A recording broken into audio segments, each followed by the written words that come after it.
তো আজকে চলে এসেছি কই মাছের তেল ঝালের রেসিপি নিয়ে।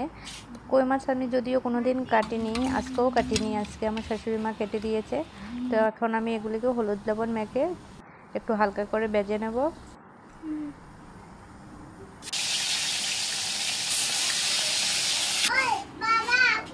তো আমার মাছ ভাজা কমপ্লিট হয়ে গেছে। এখন আমি শস্যগুলিকে আগে ভিজিয়ে রেখেছিলাম, এখানে একটু হালকা আদা আর 2-3টা কাঁচা লঙ্কা দিয়েছি। এবার এগুলি সবগুলি ভালো করে বেটে নিয়েছি।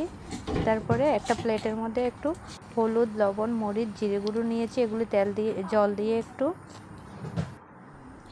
ভালো করে মিশিয়ে নেব। তারপর কড়াইতে আমি একটা শুকনো লঙ্কা আর 2-3টা এলাচ, লং, দারচিনি ফোড়ন দিয়েছি। এবার এগুলির মধ্যে মশলাগুলিকে দিয়ে ভালো করে নেড়ে চেড়ে একটু কষিয়ে নিয়েছি। তারপরে আমি সর্ষে বাটাগুলি দিয়ে দিয়েছি। তো এখন ভালো করে ফুটে এসেছে। তারপরে আমি মাছগুলিকে দিয়ে দিয়েছি।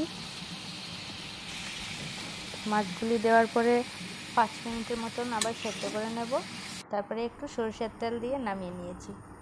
তো কেমন হয়েছে অবশ্যই বলবে।